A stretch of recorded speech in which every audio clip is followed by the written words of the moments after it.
Getting ready for part 2 here, where I'm actually going to associate a domain name with this IP address. What I need to do is go to a registrar to select a domain name and associate it with this IP address. So, and by the way, where would you get an IP address? Well, I got one temporarily assigned in this case from my internet service provider. But you can also, well, wherever you are, wherever you have your computer hosted, you can ask for an IP address and you can ask that it be permanent or static. So if you spin something up in a data center or in AWS, some cloud provider, you can ask that you have a permanent static IP address, and then you can assign some domain name with that IP address, and then you'll be able to serve it up with a domain name rather than this. Okay, so I'm going to choose to use Route 53, a service provided by Amazon this time. Now, in the past, I've often used GoDaddy and stuff because they're pretty common, but in our course, we do a bunch of different stuff with AWS, so let's just go ahead and dive in and kill multiple birds with one stone. So if I go aws.amazon.com, I want to click on the Management Console. Okay, I'm going to log in. It wants my password. I have my password hidden in another window. But even if you had my password, it wouldn't matter because it also asks for this thing. I set up multi-factor authentication, so I have to enter in this code here before it, well, it looks like it's, okay. Got to enter in this code here. So it changes all the time. So it's a little, this is an app that you install, 326. This number will never be good again. But for today, with my username, password, and that temporary code, I can log in securely. And by the way, you would set that up for all of your users that are using your Amazon account if you have thousands of developers all logging into your account, for example. Okay, so from here, where it says either from the drop down or from the search box, I can get a list of services. I'm going to type in Route 53. This is their DNS provider. So I can use this for two things. One is to register the domain name, so it's mine, and nobody else can have it.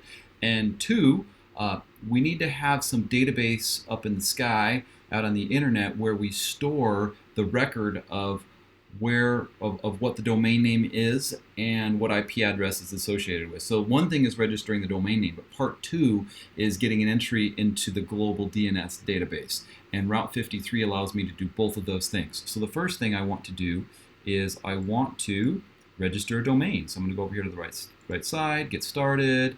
I'm going to search for a domain, and I'm going to say kettlesdonuts.com. And I search, oh wait, it says register domain. Let's try and find one. Okay, choose a domain name. Okay, I'm going to choose kettlesdonuts.com, and I'm going to see if it's available. Yeah, it's available. I can't believe nobody's gone for that. Their loss, our win. All right, so I'm going to click add to cart. Let's see if let me move my face off here. All right, I've never been through this process before, so all right, I'm going to go ahead and check out. Say, yeah, I want this. Oh, I got to put all this stupid information. Diggin, kettles. I'll say not applicable. digginkgmail.com. Okay, it autofilled some stuff about me. Hey, that's cool. I do happen to be in the United States. Oh, Utah. 84606. Oops, 6. Okay, when the contact type is a person, privacy protection hides some. Yeah, let's add in some privacy protection. 801 400 1133. All right. Continue. 1. Continue. Alright, I understand. You may be having trouble with your email. Blah, blah, blah. Okay, check your details. Is this you? Sorry, this is going to take a lot longer than I thought. Do you want us to automatically renew your domain? No, I don't think anybody's going to steal it. Alright, email has been sent to me to do something. So let's see what we got here. So I go into my Gmail account, verify. Man, I thought this was going to be like a 2-minute process to do all this. We're not even close to done. All right. So I've clicked. I Clicked. Okay, address verified. Great. Okay, says it's waiting for verification. Okay, I am verified. I have supposedly read this. Don't tell anybody that I'm lying. Okay, complete the order. Yes, I understand you're going to bill me. But fortunately, I have $200 worth of credits with Amazon because I'm an instructor. Yes. All right, so, okay, thank you for registering. It now belongs to me. What's next? Domain registration may take up to 3 days to complete. Well, blah, blah, blah. All right, let's go to domains. See what we got here. Okay, domain registration in process. Okay, well, it looks like it's a pending request right now. Well, one of the things I know I need to do is at some point I'm going to be given the ability to select where a place to put in the IP address so that I know where to how to associate that domain name with an IP address.